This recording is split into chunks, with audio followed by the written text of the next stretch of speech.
थोड़ी होटा थोड़ा कूला, लड़ पैनी दिमाग मेरा फूला। नीओ करदा बिलीव रिस्पैक्ट च, मुंडा सोचनी तो जमा ओल्ड स्कूल।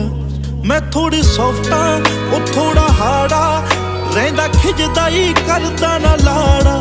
दिंदा देखने किसे नू मेरे वल ना, इंज करे जो बहेव मेरा गाड़ा। मैं थोड़ी आमा मशहूरा, पर भोरा भी ना करदा जरूरा। चक्का